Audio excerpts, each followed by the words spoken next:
اگر کسی شخص نے کسی مسجد میں اذان دینے کی ذمہ داری قبول کر لی، کسی مسجد میں اذان دینے کے لیے خود کو وقف کرے کہ نمازوں کے اوقات میں وہ اذان دے، تو اس سلسلے میں اگر رسول خدا صلی اللہ علیہ وآلہ وسلم کا ارشاد گرامی ہے کہ فرمایا من تولا اذان مسجد، اگر کوئی شخص کسی مسجد میں اذان دینے کی ذمہ داری قبول کر لے من مساجد اللہ فأذن فیہ وهو یرید وجہ اللہ، وہ اس مسجد میں اذان دیتا رہے اور اس میں نیت رضا پروردگار ہو، اعطاہ اللہ ثواب 40,000 نبی، تو خداوند متعال اسے 40 ملین نبیوں کا اجر، ان کی زحمتوں کا اجر عنایت فرماتا ہے۔ اسی طرح سے 40 ملین صدیقین کا اجر بھی خداوند متعال عنایت فرماتا ہے۔ یکتب للمؤذن عند اذانہ 40 و100 حسنہ، مؤذن جب اذان دیتا ہے تو اذان کے وقت 140 نیکیاں اسی وقت اس کے نامہ اعمال میں خداوند لکھ دیتا ہے۔ وعند الاقامہ 20 و100 حسنہ، اور جب اقامہ کہتا ہے تو اقامہ کے وقت 120 نیکیاں اس کے اعمال میں خداوند متعال لکھ دیتا ہے۔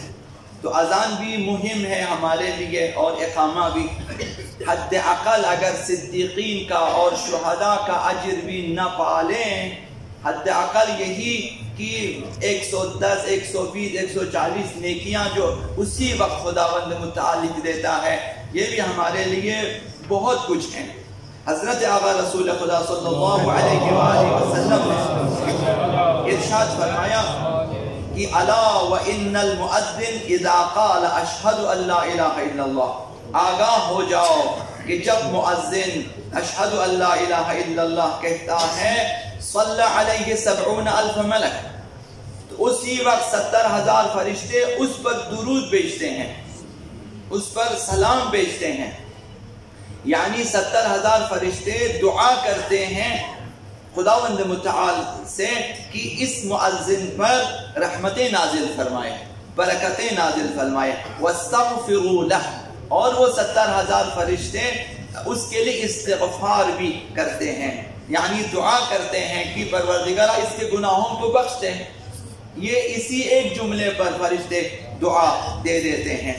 وَيُكْتَبُ ثَوَابَ قَوْلِهِ أَشْهَدُ أَنَّ مُحَمَّدًا رَسُولُ اللَّهِ صلی اللہ علیہ وآلہ 40,000 ملک، اور جب پیغمبر اسلام کی رسالت کی گواہی دے دیتا ہے تو 70,000 فرشتوں کا ثواب اس کے لیے لکھ دیتا ہے۔ وہی 70,000 فرشتے جو خداوند متعال کی عبادت کرتے ہیں، ثواب اس شخص کے لیے جو اسی جملے پہ کی رسالت کی گواہی دے دیتا ہے، خداوند لکھ دیتا ہے۔ اور وَكَانَ يَوْمَ الْقِيَامَةِ فِي ظِلِّ الْعَرْشِ، اور قیامت کے دن یہ مؤذن جو للہ فی اللہ اذان دیتا ہے سایہ عرش الہی میں رہے گا، حتی یفرغ اللہ من حساب الخلائق، تا ان کے خداوند متعال تمام خلائق کے حساب و کتاب سے فارغ ہو جائے، اس وقت تک یہ زیر سایہ عرش ہے۔ انبیاء، اولیاء، صدیقین، شہداء جو زیر سایہ عرش قرار پاتے ہیں، مؤذنین بھی قرار پائیں گے۔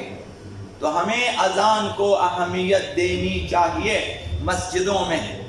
اور لاؤڈ سپیکر پہ جو اذان دے دیتے ہیں گھروں میں اذان دینے کی کوشش کرنی چاہیے، اور اپنی نمازوں کے لیے حتماً